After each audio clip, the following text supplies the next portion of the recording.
स्वागत है आपका स्कूल राज थ्योरी में। आज हम आरंभ करने जा रहे हैं कक्षा 8 की सामाजिक विज्ञान में भूगोल का 5वां अध्याय उद्योग। इससे पहले आपने वीडियो नहीं देखे हैं तो आपको उसकी लिंक डिस्क्रिप्शन मिल जाएगी या फिर आप प्लेलिस्ट में जाकर भी सामाजिक विज्ञान के सारे वीडियोस देख सकते हैं। तो चलिए आरंभ करते हैं। क्या आपने कभी विचार किया है कि जो आप लिखने की जो पुस्तक इस्तेमाल करते हैं वह विनिर्माण की लंबी प्रक्रिया के बाद आपके पास पहुंचती है। विनिर्माण का मतलब होता है जो कच्चे माल को लोगों के लिए अधिक मूल्य के उत्पादों में परिवर्तित करना और उसको इस्तेमाल योग्य बनाना। इसकी जीवन की शुरुआत वृक्ष से होती है। किसके जीवन की शुरुआत? हम बात कर रहे हैं अभ्यास पुस्तिका में जो आप लिखने के लिए इस्तेमाल करते हैं उसकी शुरुआत होती है वृक्ष से। उसे काटा जाता है और लुगदी मिल तक लाया जाता है। वहाँ वृक्षों की लकड़ी को संसाधित एवं काष्ठ लुगदी में परिवर्तित किया जाता है। काष्ठ लुगदी को रासायनिक द्रव्य के साथ मिलाया जाता है। अंततः मशीनों के द्वारा कागज के रूप में परिवर्तित किया जाता है।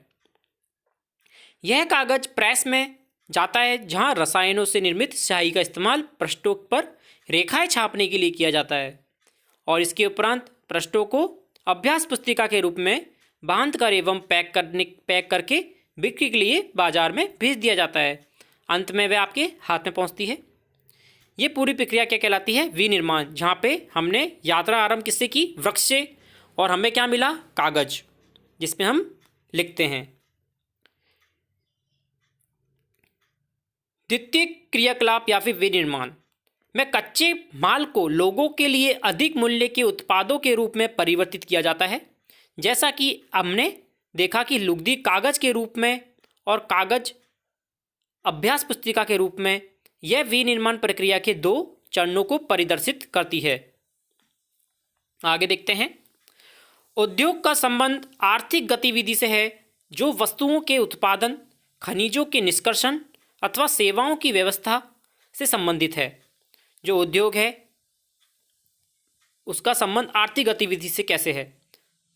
वस्तुओं के उत्पादन से, खनिजों का निष्कर्षण मतलब खनिजों को निकालना और सेवाओं की व्यवस्था करना। इस प्रकार लोहा और इस्पात उद्योग वस्तुओं के उत्पादन से संबंधित है। इससे क्या होती है? वस्तु निर्माण होती है। कोयला उद्योग, जो कोयला खनन उद्योग है, कोयले को धरती से निकालने से संबंधित है तथा पर्यटन सेवा देने से संबंधित उद्योग है। उद्योगों का वर्गीकरण देखते हैं। उद्योगों का वर्गीकरण कच्चा माल, आकार व स्वामित्व के आधार पर किया जाता है। कच्चा माल क्या होता है? कच्चे माल के उपयोग के आधार पर उद्योग कृषि आधारित, खनिज आधारित व समुद्र आधारित और वन आधारित हो सकते हैं। आगे देखते हैं। कृषि आधारित उद्योग कच्चे माल के रूप में वनस्पति और जंतु आधारित उत्पादों का उपयोग करते हैं। वह खाद्य संसाधन, वनस्पति तेल, सूती वस्त्र, डेयरी उत्पाद और चर्म उद्योग कृषि आधारित उद्योगों के उदाहरण हैं। कृषि आधारित उद्योग कौन से हैं? जिसमें कच्चे माल के रूप में हम वनस्पतिक और जंतु आधारित उत्पादों का उपयोग करते हैं। मतलब कि सीधे ही वनस्पति मतलब कि पेड़ पौधों का उपयोग व जंतु आधारित उत्पाद जैसे कि गाय, भैंस, बकरी। खाद्य संसाधन, वनस्पति तेल, सूती वस्त्र, डेयरी उत्पाद व चर्म उद्योग इसके उदाहरण होते हैं। अब देखते हैं खनिज आधारित उद्योग। खनिज आधारित उद्योग प्राथमिक उद्योग है जो खनिज अयस्कों का उपयोग कच्चे माल के रूप में करते हैं। इसमें क्या करते हैं? खनिज अयस्कों का उपयोग कच्चे माल के रूप में करते हैं। इन उद्योगों के उत्पाद अन्य उद्योगों का पोषण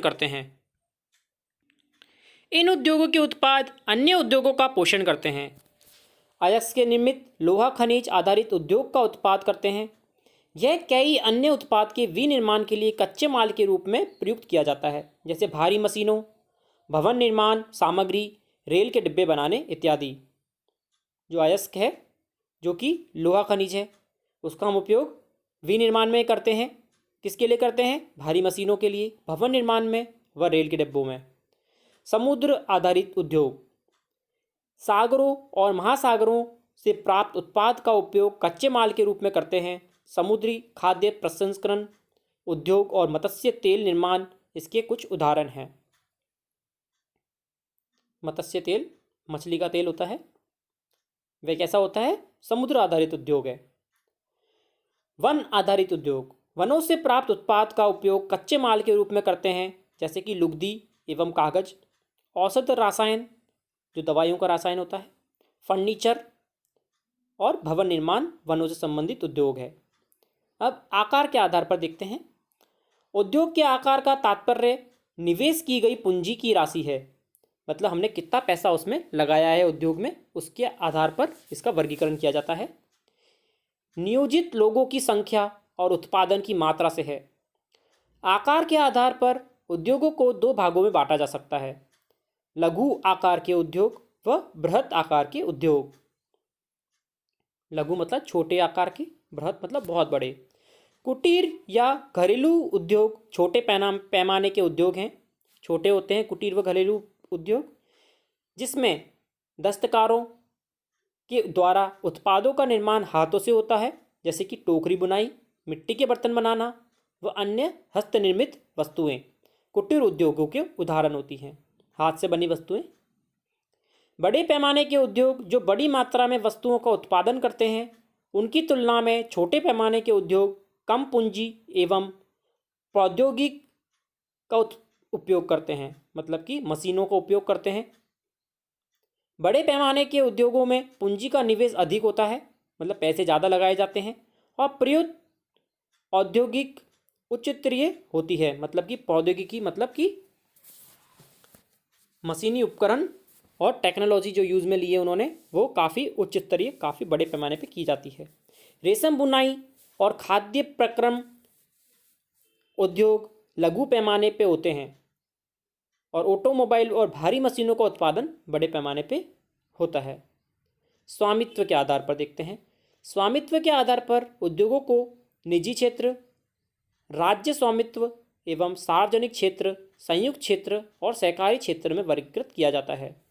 निजी क्षेत्र के उद्योगों का स्वामित्व और संचालन या तो एक व्यक्ति द्वारा होता है या व्यक्तियों के समूह द्वारा किया जाता है। जो निजी क्षेत्र के उद्योग होते हैं वो या तो एक व्यक्ति चलाता है या फिर एक व्यक्तियों का समूह। सार्वजनिक क्षेत्र के उद्योगों का स्वामित्व और संचालन सरकार द्वारा होता है, जिन्हें सार्वजनिक क्षेत्र के उद्योग कहते हैं, जैसे कि Hindustan aeronautics limited, steel authority of India limited. संयुक्त क्षेत्र के उद्योग, संयुक्त क्षेत्र के उद्योगों का स्वामित्व व संचालन राज्य और व्यक्तियों अथवा व्यक्तियों के समूह द्वारा होता है, जैसे कि मारुति उद्योग लिमिटेड क्षेत्र। आगे है सहकारी क्षेत्र के उद्योग। सहकारी क्षेत्र के उद्योगों का स्वामित्व और संचालन कच्चे माल के उत्पाद या पूर्तिकारों या कामकारों अथवा दोनों के द्वारा होता है। आनंद मिल्क यूनियन लिमिटेड एवं सुधा डेयरी सहकारी उपकरण, ये इसके उदाहरण हैं। चित्र 5.2 में सुधा डेयरी दिखाई गई है। अब उद्योगों की अव्यवस्थित को प्रभावित करने वाले कारक कौन कौन से हैं? वह कारक जो उद्योगों को की अव्यवस्थित का प्रभावित करते हैं, जैसे कच्चे माल की उत्पादकता, भूमि, जल, श्रम, शक्ति, पूंजी, परिवहन और बाजार। उद्योगों उन्हीं स्थानों पर केंद्रित होते हैं जहां इनमें से कुछ या सभी कारक आसानी से उपलब्ध हों। कभी कभी सरकार कम दाम पर विद्युत उपलब्धता, कम परिवहन लागत व अन्य अवसंरचना जैसे प्रोत्साहन प्रदान करती है ताकि पिछड़े क्षेत्रों में भी उद्योग स्थापित किए जा सकें। औद्योगिकरण से प्राय नगरों और शहरों का विकास एवं वृद्धि होती है। तो उद्योगों के अव्यवस्थित संबंधी कारक कौन कौन से हैं? 9 कारण हैं: संचार, परिवहन, भूमि, विद्युत, कच्चा माल, श्रम, पूंजी, बाजार व जाल। औद्योगिक तंत्र, औद्योगिक तंत्र में निवेश, प्रक्रम और निर्गत शामिल है। निवेश में कच्चे माल, श्रम व भूमि की लागत, जल की उपलब्धता, परिवहन, विद्युत और अन्य अवसंरचना शामिल हैं। प्रक्रम में कई तरह के क्रियाकलाप शामिल हैं जो कच्चे माल को परिष्कृत माल में परिवर्तित करते हैं। निर्गत अंतिम उत्पाद और इससे अर्जित आय है। सूती वस्त्र उद्योग के संदर्भ में कपास, मानव श्रम, कारखाना और परिवहन लागत निवेश हो सकते हैं। सूती वस्त्र उद्योग के संदर्भ में कौन कौन सी चीज़ें आएंगी काम में? कपास हो गया, मानव श्रम हो गया, कारखाना हो गया और परिवहन लागत हो गई। मतलब लाने ले जाने में जो भाड़ा लगता है परिवहन लागत में आता है। प्रक्रमों में ओटाई, कटाई, बुनाई, रंगाई, छपाई शामिल है। और ऐसे प्रक्रम कौन कौन से हो जाएंगे? निवेश देख लिए हमने, अब प्रक्रम हो जाएंगे। ओटाई मतलब कि जो बुआई होती है उनकी, कटाई, फिर बुनाई, फिर रंगाई और छपाई।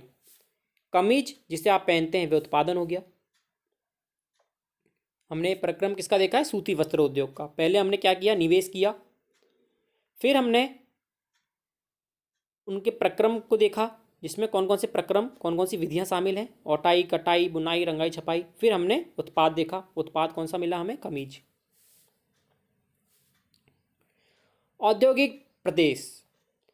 औद्योगिक प्रदेश का विकास तब होता है जब कई तरह के उद्योग एक दूसरे के निकट स्थित होते हैं। वे अपनी निकटता के लाभ आपस में बांटते हैं और विश्व के प्रमुख औद्योगिक प्रदेश पूर्वोत्तर अमेरिका, पश्चिमी और मध्य यूरोप, पूर्वी यूरोप व पूर्वी एशिया हैं। मुख्य औद्योगिक प्रदेश अधिकांशतः शीतोष्ण कटिबंधीय क्षेत्र, समुद्री पत्तनों के समीप और विशेष तौर पर कोयला क्षेत्रों के निकट स्थित होते हैं। जो औद्योगिक प्रदेश होते हैं वो एक दूसरे के निकट होते हैं जब उनका विकास होता है और वे अपने निकटता के लाभ को आपस में बांटते हैं। विश्व के प्रमुख औद्योगिक पूर्वोत्तर अमेरिका में, पश्चिमी व मध्य यूरोप, पूर्वी यूरोप व पूर्वी एशिया में है। मुख्य औद्योगिक प्रदेश कहाँ पे होते हैं? शीतोष्ण कटिबंधीय क्षेत्रों में व समुद्री पत्तनों मतलब कि समुद्री सीमाओं के समीप, विशेष तौर पर कोयला क्षेत्रों के निकट स्थित होते हैं। ये विश्व औद्योगिक प्रदेश को दर्शाया गया है कहाँ कहाँ पर है, जैसे पूर्वी अमेरिका में, मध्य यूरोप में। आगे देखते हैं। भारत में अनेक औद्योगिक प्रदेश हैं जैसे मुंबई पुणे समूह, बेंगलोर तमिलनाडु प्रदेश, हुगली प्रदेश, अहमदाबाद वडोदरा प्रदेश, छोटा नागपुर औद्योगिक प्रदेश, विशाखापट्टनम गुंटूर औद्योगिक प्रदेश, गुड़गांव दिल्ली मेरठ औद्योगिक प्रदेश, कोल्लम तिरुवनंतपुरम औद्योगिक प्रदेश। अब देखते हैं औद्योगिक विपदा। औद्योगों में दुर्घटना विपदा मुख्य रूप से तकनीकी विफलता या संकट उत्पन्न करने वाले पदार्थों के बेतरतीब उपयोग के कारण घटित होती है। औद्योगों में जो घटनाएं होती हैं वो कैसे होती है? उसमें जो पदार्थ होते हैं उनकी बेतरतीब उपयोग, जिनका कोई प्रॉपर ढंग से उपयोग नहीं होता है, उसे बेतरतीब उपयोग कहते हैं, उससे घटित होती है। जैसा कि भोपाल में 3 दिसंबर 1994 में लगभग 0.30 बजे घटित हुआ, मतलब कि रात को 12:30 बजे। अब तक की सबसे त्रासदपूर्ण औद्योगिक दुर्घटना थी। यह एक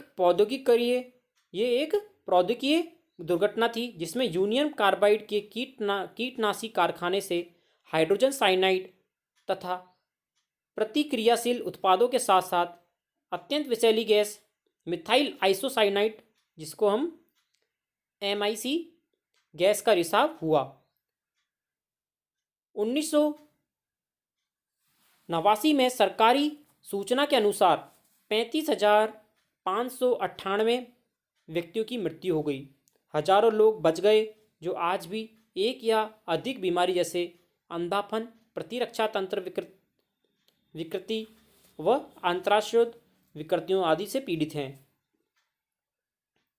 23 दिसंबर 2005 में चीन के गुआकायो व चोंगगिंग में गैस कूप विस्फोट से 243 लोगों की मृत्यु हुई और 9,000 लोग दुर्घटनाग्रस्त हो गए।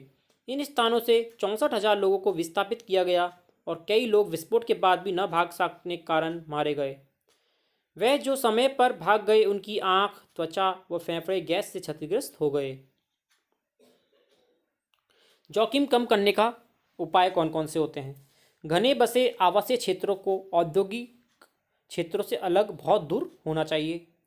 औद्योगों के समीप बसने वाले लोगों को दुर्घटना होने की स्थिति में विषैले एवं खतरनाक पदार्थों के संग्रहण और उनके संभव प्रभावों का ज्ञान होना चाहिए। आँख की चेतावनी और अग्निशमन की व्यवस्था को उन्नत किया जाना चाहिए। विषैले पदार्थों के भंडारण क्षमता की सीमा होनी चाहिए व उद्योगों में प्रदूषण नियंत्रण के उपाय उन्नत किए जाने चाहिए। आगे देखते हैं प्रमुख उद्योगों का वितरण। विश्व के प्रमुख उद्योग लोहा इस्पात उद्योग, सूती वस्त्र उद्योग, सूचना प्रौद्योगिकी उद्योग हैं। कौन कौन प्रमुख उद्योग कौन कौन से हैं? लोहा इस्पात, सूती वस्त्र और सूचना प्रौद्योगिकी। जबकि सूचना प्रौद्योगिकी, लोहा इस्पात उद्योग व वस्त्र उद्योग काफ़ी पुराने हैं, जबकि सूचना प्रौद्योगिकी उद्योग एक नया उभरता हुआ उद्योग है। वह देश जिसमें लोहा इस्पात उद्योग अवस्थित है, जर्मनी अवस्थित है, मतलब वहाँ पे हैं जर्मनी, संयुक्त राज्य अमेरिका, चीन, जापान, रूस। वस्त्र उद्योग भारत, हांगकांग, दक्षिणी कोरिया, जापान, ताइवान में केंद्रित हैं। सूचना प्रौद्योगिकी उद्योग के मुख्य केंद्र मध्य कैलिफोर्निया के सिलिकॉन घाटी व भारत के बेंगलुरु प्रदेश है। क्या आप जानते हैं उभरते हुए उद्योग सनराइज उद्योग के नाम से जाने जाते हैं? इसमें सूचना प्रौद्योगिकी, स्वास्थ्य लाभ, इस्तकार व ज्ञान से संबंधित उद्योग शामिल हैं। अब देखते हैं लोहा इस्पात उद्योग। अन्य उद्योगों की तरह लोहा इस्पात उद्योग भी बहुत से निवेश, प्रक्रम व निर्गत शामिल हैं।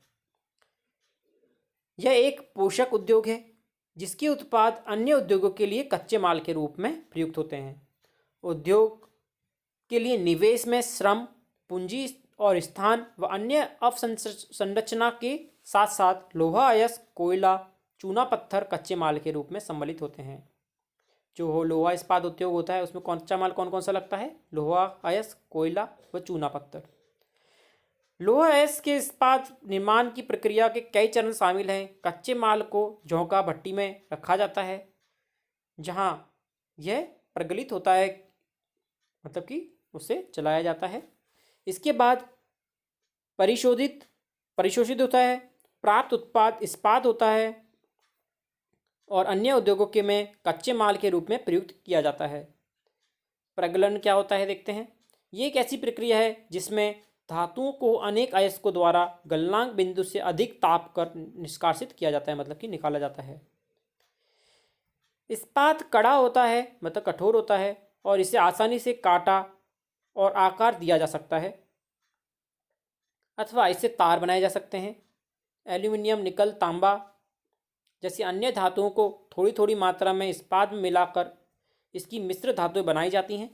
मिश्र धातु इस्पात को असामान्य कठोरता, दृढ़ता व जंग प्रतिरोधक क्षमता प्रदान करती है।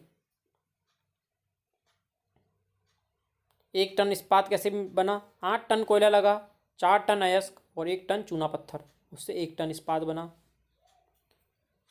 इस्पात उत्पादन को दिखाया गया था चित्र 5.5 में जो हमने देखा। इस्पात प्राय आधुनिक उद्योगों को मरुदंड कहलाता है। लगभग सारी वस्तुएं जिनका हम इस्तेमाल करते हैं या तो लोहा या फिर लोहा इस्पात से बने होते हैं अथवा इन धातुओं से निर्मित औजार और मशीनों से बने हैं। पोत, रेलगाड़ी, ट्रक और ऑटो अधिकांशतः इस्पात से बने होते हैं। यहाँ तक कि सेफ्टी पिन, सुइयाँ जिनका हम उपयोग करते हैं वह भी इस्पात से बनी होती है। तेलकूप इस्पात से बनी मशीनों से वेदित किए जाते हैं, मतलब कि बनाए जाते हैं। खनिजों का खनन इस्पात के उपकरणों से होता है व कृषि के यंत्र प्राय इस्पात से बने होते हैं। विशाल भवनों का ढांचा इस्पात का बनाया जाता है जिसमें हम सरिये लगाते हैं, वो भी इस्पात होता है, एलॉय होता है, अयस्क होते हैं। 1800 ईस्वी के पूर्व इस्पात उद्योग वहाँ स्थापित थे जहाँ कच्चा माल, विद्युत आपूर्ति व बहता जल आसानी से उपलब्ध थे। बाद में उद्योगों के लिए आदर्श स्थिति कोयले क्षेत्र के समीप हो गई व नहरों और रेलवों के निकट थी। 1950 के बाद लोहा और इस्पात उद्योग समुद्र पतन के निकट सपाट भूमि के विशाल क्षेत्र पर केंद्रित होने शुरू हो गए। ऐसा इसलिए हुआ क्योंकि इस्पात निर्माण का कार्य इस समय तक बहुत विशाल हो गया था और लोहा अयस्क विदेशों से आयात करना पड़ता था। भारत में लोहा इस्पात उद्योग कच्चा माल, सस्ते श्रमिक, परिवहन और बाजार का लाभ लेते हुए विकसित हुए। सभी महत्वपूर्ण इस्पात उद्योग उत्पाद केंद्र जैसे कि भिलाई, दुर्गापुर, बर्नपुर, जमशेदपुर, राउरकेला, बोकारो एक ही प्रदेश में स्थित हैं जो 4 राज्यों में फैले हैं। वह राज्य हैं पश्चिम बंगाल, झारखंड, उड़ीसा और छत्तीसगढ़। भद्रावती और विजयनगर कर्नाटक में हैं। विशाखापट्टनम आंध्र प्रदेश में, सलेम तमिलनाडु में व अन्य महत्वपूर्ण इस्पात का केंद्र जो स्थानीय संसाधनों का उपयोग कर रहे हैं। चित्र 5.7 में हम लोहा इस्पात उद्योग का परिवर्तनशील अव्यवस्थिति देख रहे हैं। जैसे कि 1850 से 1990 तक कहाँ थे, वह 1800 से पूर्व कहाँ थे, वह 1950 के बाद समुद्र के समीप आ गए। चित्र 5.8 में हम विश्व प्रमुख लोहा इस्पात उत्पाद के क्षेत्र देख रहे हैं।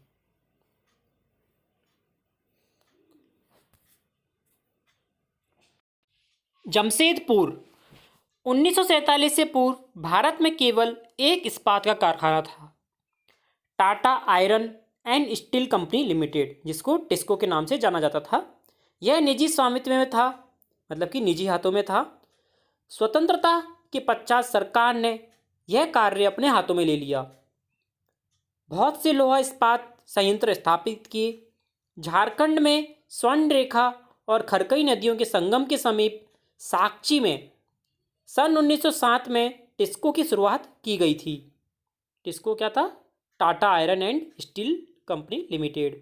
कब इसकी शुरुआत हुई थी? 1907 में साकची में हुई थी, खरकई नदी के संगम पर। बाद में साकची का नाम बदलकर जमशेदपुर रख दिया गया और भौगोलिक रूप से जमशेदपुर देश में लोहा इस्पात केंद्र के रूप में सर्वाधिक सुविधाजनक स्थान पर है। यह हम 5.9 में जमशेदपुर में लोहा इस्पात उद्योग की अवस्थिति देख रहे हैं, जिसमें खरकई नदी जो नीली अपन को दिखाई दे रही है और टाटा इस्पात कार्य कहाँ पर है? टाटा रेलवे स्टेशन के बिल्कुल समीप और मुख्य सड़कों का एक पूरा रेखा चित्र बनाया गया है। आगे बढ़ते हैं। साकची को कई कारणों से इस्पात संयंत्र स्थापित करने के लिए चुना गया। यह स्थान बंगाल नागपुर रेलमार्ग पर काली माटी स्टेशन से मात्र 32 किलोमीटर की दूरी पर था। यह स्थान लोहा अयस्क, कोयला और मैग्नीज निक्षेपों के साथ साथ कोलकाता के निकट भी था, जहां विशाल बाजार उपलब्ध था। टिस्को को झरिया कोयला क्षेत्र से कोयला और उड़ीसा तथा छत्तीसगढ़ से लोहा अयस्क, चूना पत्थर, डोलोमाइट व मैग्नीज प्राप्त होता था। खरकई और स्वर्णरेखा नदियों से प्राप्त जल की आपूर्ति होती थी और सरकारी प्रोत्साहनों से इसे पर्याप्त पूंजी उपलब्ध हुई। जमशेदपुर में टिस्को की स्थापना के बाद कई अन्य औद्योगिक संयंत्र स्थापित किए गए। इनमें से रासायन, इंजनों के पुर्जे, कृषि उपकरण, मशीनें, टीन की चादरें, केबल और तार उत्पादन किया जाता था। भारत में लोहा इस्पात उद्योग के विकास से त्वरित औद्योगिक विकास आरंभ हुआ और भारतीय उद्योग के लगभग सभी क्षेत्र अधिकांशतः अपने आधारभूत अवसंरचना के लिए लोहा इस्पात उद्योग पर निर्भर हैं। भारतीय लोहा इस्पात उद्योग में बृहत समकालित इस्पात संयंत्रों के साथ साथ लघु इस्पात मिल भी सम्मिलित हैं। इसमें द्वितीयक उत्पाद, रोलिंग मिल व सहायक उद्योग भी शामिल हैं। हमने अभी देखा कि जो टाटा संयंत्र है वे कैसे प्रारंभ हुआ और जमशेदपुर में कैसे इसका इस्पात केंद्र स्थान चुना गया। जमशेदपुर को क्यों चुना गया इस्पात केंद्र स्थान, वो हमने देखा। अब आगे देखते हैं पिट्सबर्ग। यह संयुक्त राज्य अमेरिका का एक महत्वपूर्ण इस्पात नगर है। पिट्सबर्ग के इस्पात उद्योग को स्थानीय सुविधाएं उपलब्ध है। कच्चा माल जैसे कोयला पिट्सबर्ग में उपलब्ध है, जबकि लोहा अयस्क मिनेसोटा की लोहे की खानों से प्राप्त होता है, जो पिट्सबर्ग से लगभग 1500 किलोमीटर दूर हैं। इन खानों और पिट्सबर्ग के बीच नौ परिवहन का सर्वोत्तम मार्ग ग्रेट लैक्स जलमार्ग है। यह अयस्क के नौ परिवहन हेतु सस्ता मार्ग है। ग्रेट लेक्स से पिट्सबर्ग क्षेत्र तक लोहा अयस्क रेलगाड़ियों से लाया जाता है और ओहियो, मोनोगेलेहा और एल्गनी नदियों से प्राप्त जल प्राप्त होता है। आज पिट्सबर्ग में बहुत कम बड़ी इस्पात मिलें हैं। यह मिलें पिट्सबर्ग के ऊपर मोनोगेला और अल्गनी नदियों के घाटियों में तथा पिट्सबर्ग के नीचे ओहियो नदी के सहारे स्थित हैं। परिष्कृत इस्पात स्थल और जल मार्गों द्वारा बाजार में भेजा जाता है। पिट्सबर्ग क्षेत्र में इस्पात मिलों की अतिरिक्त कई अन्य कारखाने हैं। यह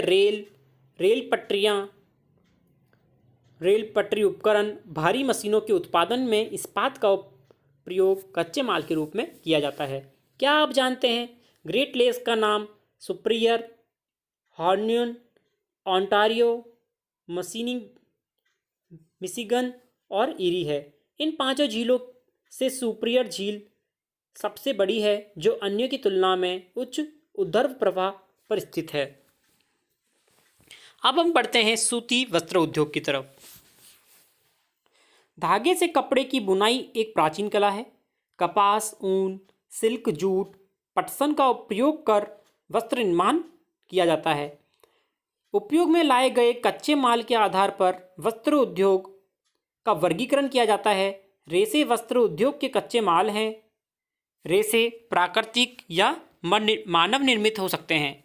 प्राकृतिक रेशे ऊन, सिल्क, कपास, लिनन, जूट से प्राप्त किया जाता है। मानव निर्मित रेशों में नायलॉन, पॉलिस्टर, एक्रेलिक, रेयॉन शामिल है। सूती वस्त्र उद्योग विश्व की प्राचीनतम उद्योगों में से एक है। 18वीं सदी की औद्योगिक क्रांति तक सूती वस्त्र हस्तकताई तकनीकों एवं हथकरघाओं से बनाया जाता था, मतलब कि हाथों से बनाया जाता था। 18वीं सदी में पावरलूम ने पहले ब्रिटेन में, बाद में विश्व के अन्य दूसरे भागों में सूती वस्त्र उद्योगों के विकास को आगे बढ़ाया। आज भारत, चीन, जापान, संयुक्त राज्य अमेरिका सूती वस्त्र के अति महत्वपूर्ण उत्पादक हैं। भारत में अत्युत्तम गुणवत्ता के सूती वस्त्र उत्पादन करने की गौरवपूर्ण परंपरा रही है।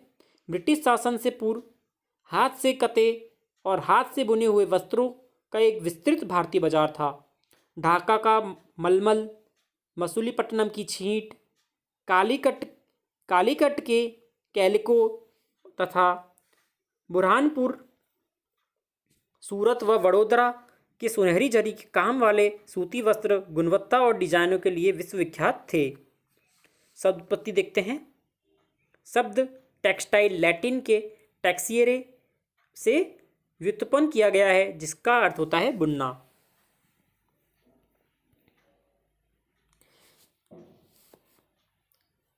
लेकिन हाथ से बने होने के कारण सूती वस्त्र का उत्पादन महंगा और बनने में अधिक समय लेता था। इसलिए परंपरागत सूती वस्त्र उद्योग पश्चिम के नए वस्त्र मिलों से प्रतिस्पर्धा नहीं कर पाते थे, जो सस्ते व अच्छी गुणवत्ता वाले वस्त्रों का निर्माण यंत्रीकृत उद्योग यूनिट में करते थे, मतलब कि मशीनों द्वारा किया जाता था। पहली सफल यंत्रीकृत वस्त्र मिल मुंबई में 1854 में स्थापित की गई। कौशन आर्द्र जलवायु व मशीनी आयात के लिए पतन, कच्चे माल की उपलब्धता और दक्ष श्रमिक इस प्रदेश में इस उद्योग के द्रुत फैलाव में सहायक रहा, मतलब कि उसको सहायता प्रदान की। प्रारंभ में यह उद्योग महाराष्ट्र, गुजरात राज्य के अनुकूल आर्द्र जलवायु के कारण पनपा, लेकिन वर्तमान में आर्द्रता कृत्रिम रूप से उत्पन्न की जा सकती है और कच्ची कपास शुद्ध होती है एवं वस्त्र उत्पादन प्रक्रिया में इसका वजन कम नहीं होता। इसलिए यह उद्योग भारत के विभिन्न भागों में फैल गया। कोयम्बटूर, कानपुर, चेन्नई, अहमदाबाद, मुंबई, कोलकाता, लुधियाना, पुडुचेरी और पानीपत और कुछ अन्य महत्वपूर्ण केंद्र हैं। क्या आप जानते हैं देश में प्रथम वस्त्र उद्योग 1818 में कोलकाता के समीप फोर्ट गैलेस्टर में स्थापित किया गया था, लेकिन कुछ समय बाद ये बंद हो गया था। क्या आप जानते हैं भारतीय वस्त्र उद्योग के कुल उत्पादन का लगभग 1/3 हिस्सा निर्यात किया जाता है। अब देखते हैं अहमदाबाद। अहमदाबाद गुजरात में साबरमती नदी के तट पर स्थित है। 1859 में यहाँ पहली सूती मिल स्थापित हुई तथा यह यथाशीघ्र ही मुंबई के बाद भारत का दूसरा सबसे बड़ा वस्त्र निर्माता नगर बन गया। अहमदाबाद को प्राय भारत का मैनचेस्टर कहा जाता है। अनुकूल अवस्थिति कारक अहमदाबाद में सूती वस्त्र उद्योग के विकास में सहायक थे। अहमदाबाद कपास उत्पन्न करने वाला क्षेत्र के बहुत से निकट स्थित है। यहाँ कच्चा माल आसानी से उपलब्ध होता है। जलवायु कताई और बुनाई के लिए आदर्श है। सपाट भूभाग और भूमि की आसानी से उपलब्धता मिलों की स्थापना के उपयुक्त हैं। गुजरात और महाराष्ट्र राज्य की घनी आबादी इस उद्योगों को कुशल व अर्ध कुशल श्रमिक उपलब्ध कराते हैं। सुविकसित सड़कें व रेल मार्गों के जाल सूती वस्त्र को देश के विभिन्न भागों में आसानी से पहुंचाने में मदद करता है। इस तरह इसकी बाजार तक सरल पहुंच उपलब्ध है। नज़दीक में मुंबई पत्तन इससे मशीनों का आयात करने और सूती वस्त्र के निर्यात की सुविधा प्रदान करता है। परंतु हाल के वर्षों में अहमदाबाद की सूती मिलों की कुछ समस्याएं हैं। बहुत से वस्त्र मिल बंद हो चुके हैं। देश में नए वस्त्र केंद्रों का विकास अहमदाबाद की मिलों में मशीनी प्रौद्योगिकी का नवीकरण न होना इसका मुख्य कारण है। अब देखते हैं ओसाका। ओसाका जापान का एक महत्वपूर्ण वस्त्र निर्माण केंद्र है। यह जापान का मैनचेस्टर के नाम से जाना जाता है। ओसाका में सूती वस्त्र उद्योग का विकास कई भौगोलिक कारणों से हुआ। ओसाका के चारों ओर का विस्तृत मैदान सूती वस्त्र मिलों के विकास के लिए आसानी से भूमि की उपलब्ध सुनिश्चित करता है। कौशन आर्द्र जलवायु कताई व बुनाई के लिए बहुत उपयुक्त है। योडो नदी मिलों के लिए पर्याप्त जल उपलब्ध कराती है। श्रमिक आसानी से उपलब्ध हैं। पत्तन की अवस्थिति कच्चे कपास को आयात करने के लिए और वस्त्रों के निर्यात की सुविधा उपलब्ध कराती है। ओसाका का वस्त्र उद्योग पूर्णतः आयातित कच्चे माल के ऊपर निर्भर है। कपास कहाँ से आता है? मिस्र, भारत, चीन और यूएसए से आयात किया जाता है। परिष्कृत उत्पाद अधिकांश निर्यात किया जाता है। उच्च गुणवत्ता और कम मूल्य की वजह से इसका एक अच्छा बाजार है। यद्यपि देश का यह एक महत्वपूर्ण उद्योग है, लेकिन हाल में ही ओसाका के सूती वस्त्र उद्योग का स्थान अन्य उद्योग जैसे लोहे इस्पात, मशीनरी, जहाजरानी, ऑटोमोबाइल, विद्युत उपकरण और सीमेंट लेते जा रहे हैं। क्रियाकलाप करके देखें आप। आगे बढ़ते हैं। सूचना प्रौद्योगिकी। कल्पना कीजिए यदि कंपनी कार्य दिन में 24 घंटे संचालित रहे तो कितना कार्य संपादित किया जा सकता है। संयुक्त राज्य अमेरिका और बेंगलुरु भारत की कुछ सॉफ्टवेयर कंपनियों ने ऐसा करने के लिए समझौता किया है। पूरे विश्व में इस तरह के शिफ्ट में काम किया जाता है करने का कई रास्ते हैं। उदाहरण के तौर पर 2 सॉफ्टवेयर व्यवसायी कैलिफोर्निया की सिलिकॉन घाटी में डैनी और बेंगलोर में सिमता एक परियोजना पर कार्य कर रहे हैं। जब सिमता बेंगलुरु में सोती है तो डैनी कैलिफोर्निया में काम करता है और अपने कार्य दिन में समाप्ति पर वह कार्य की प्रगति का अघटन संदेश सिमता को भेजता है। कुछ घंटे पश्चात जब बेंगलुरु में सिमता कार्य पर पहुंचती है तो पाती है एक संदेश उसकी प्रतीक्षा कर रहा है। वह सीधे तौर पर परियोजना के कार्य से जुड़ जाती है और पुनः अपने कार्य दिन की समाप्ति के बाद वे अपने कार्य के परिणाम पुनः कैलिफोर्निया भेजती है। इस प्रकार वे संवाद और कार्य साथ साथ करते हैं। यह इस प्रकार से है मानो दोनों सटे कार्यालय में बैठे हुए हों। चित्र 5.11 में हम सूचना प्रौद्योगिकी उद्योगों का एक दृश्य देख रहे हैं। सूचना प्रौद्योगिकी उद्योग सूचना के संग्रहण, प्रक्रम व वितरण को व्यापार में लाते हैं। वर्तमान में यह उद्योग भूमंडलीय हो गया है। प्रौद्योगिकी, राजनीतिक, सामाजिक, आर्थिक परिवर्तन के कारण ऐसा हुआ है। मुख्य कारक जो इस उद्योग में अवस्थिति को निर्धारित करते हैं वह संसाधन उपलब्धता, लागत व अवसंरचना बुनियादी ढांचा है। सूचना प्रौद्योगिकी उद्योग के मुख्य नाभि क्षेत्र कैलिफोर्निया की सिलिकॉन घाटी और भारत का बेंगलुरु है। बेंगलुरु दक्कन पठार पर अवस्थित है, जहां से इसका नाम सिलिकॉन पठार पड़ा। यह शहर वर्ष भर मृदु जलवायु के लिए प्रसिद्ध है। सिलिकॉन घाटी सांता क्लारा घाटी का एक भाग है जो उत्तरी अमेरिका में रॉकी पर्वतमाला के निकट अवस्थित है। इस क्षेत्र की जलवायु शीतोष्ण है। यहाँ शायद ही कभी तापमान 0 सेंटीग्रेड से नीचे आता हो। सिलिकॉन पठार बेंगलुरु और सिलिकॉन घाटी कैलिफोर्निया में अवस्थिति के लाभ के नीचे दिखाया गया है। आप इन दोनों शहरों के बीच समानताओं पर ध्यान दे सकते हैं। भारत के महानगरीय केंद्रों के अन्य उभरते सूचना प्रौद्योगिकी नाभि क्षेत्र हैं, जैसे मुंबई, नई दिल्ली, हैदराबाद, चेन्नई।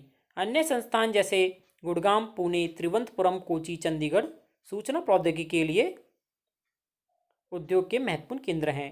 बेंगलुरु के पास हमेशा विशिष्ट लाभ रहा है। इस शहर को माध्यम और उच्च प्रबंधन प्रतीक्षा बड़ी संख्या में उपलब्ध है। क्या आप जानते हैं उच्च प्रौद्योगिकी उद्योग आपस में क्यों जुड़े होते हैं? वे आसान पहुंच के लिए मुख्य सड़क महामार्गों के नज़दीक स्थित हो सकते हैं। फर्म ज्ञान के आदान प्रदान से लाभान्वित हो सकते हैं। सेवा और सुविधाओं जैसे कि सड़कें, कार पार्किंग व अवशिष्ट निपटान सक्षमता से व्यवस्थित किए जा सकते हैं। चित्र 5.12 में सिलिकॉन पठार बेंगलुरु का अवस्थिति लाभ देख रहे हैं। भारत के बेंगलुरु में सर्वाधिक संख्या में सूचना प्रौद्योगिकी महाविद्यालय और शैक्षणिक संस्थान हैं। यह नगर धूल मुक्त है और यहाँ का किराया व रहन सहन का खर्चा भी कम है। सबसे पहले सूचना प्रौद्योगिकी घोषणा 1992 में कर्नाटक की राज्य सरकार ने की थी।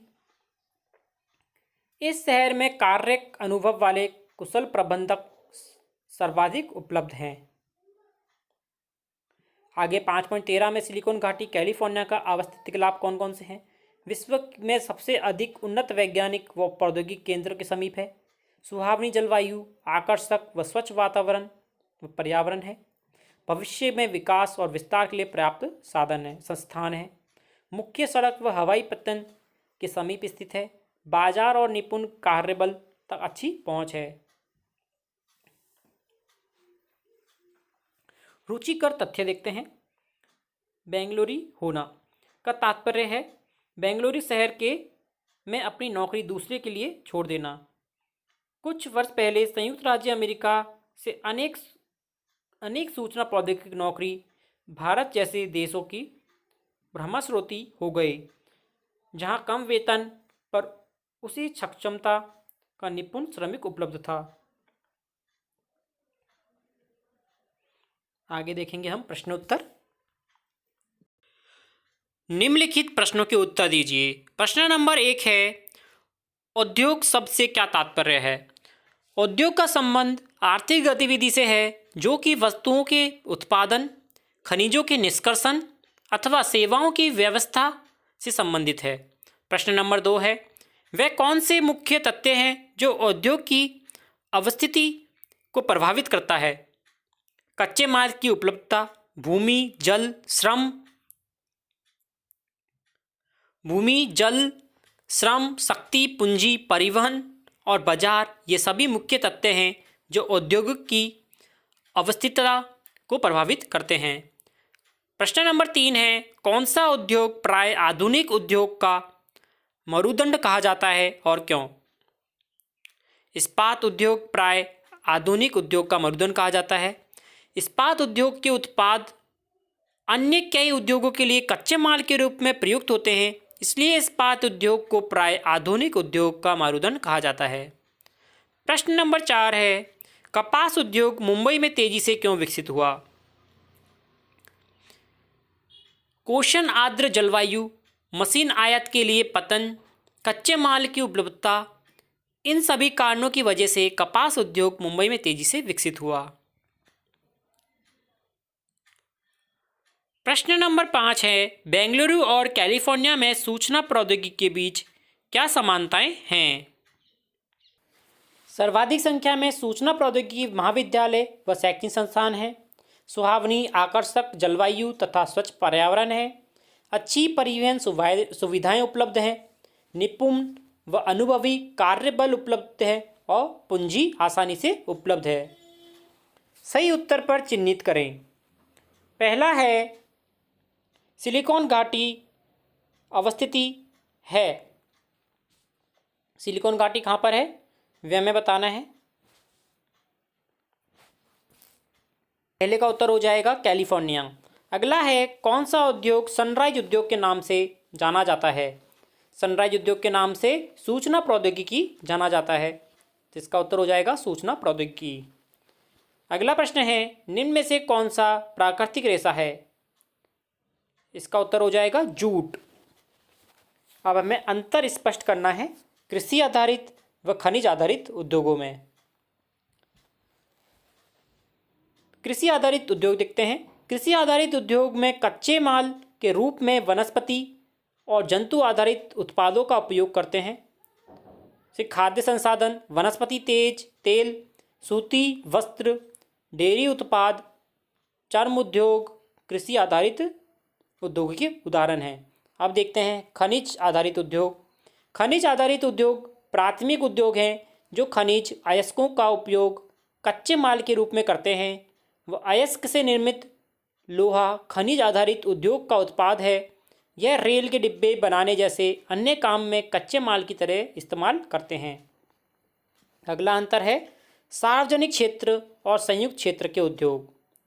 सार्वजनिक क्षेत्र के उद्योग, सार्वजनिक क्षेत्र के उद्योगों का स्वामित्व व संचालन कच्चे माल के उत्पादकों तथा पूर्तिकारों, कामगारों अथवा दोनों के द्वारा होता है।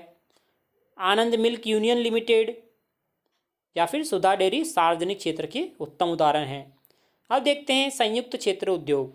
संयुक्त क्षेत्र उद्योग का स्वामित्व व संचालन राज्य और व्यक्तियों के समूह द्वारा होता है। जैसे कि मारुति उद्योग लिमिटेड संयुक्त क्षेत्र के उद्योग का एक उदाहरण है। अगला है दिए गए स्थानों में निम्नलिखित दो उदाहरण दीजिए। कच्चा माल, कोयला और चूना पत्थर। अंतिम उत्पाद, सूती वस्त्र, लोहा और इस्पात। तृतीय क्रियाकलाप, सार्वजनिक स्वास्थ्य और फार्मेसी। कृषि आधारित उद्योग, खाद्य संसाधन, वनस्पति तेल। कुटीर उद्योग, कारपेंटरी और पॉटरी। सहकारिता, उपभोक्ता सहकारिता और सामाजिक सहकारिता। फिर क्रियाकलाप पे आपको स्वयं करना है। आशा करता हूँ आपको समझ में आया होगा। अगर आपने चैनल को सब्सक्राइब नहीं किया है तो चैनल को सब्सक्राइब जरूर करें ताकि हम इसी प्रकार पढ़ते रहें और आगे बढ़ते रहें। धन्यवाद।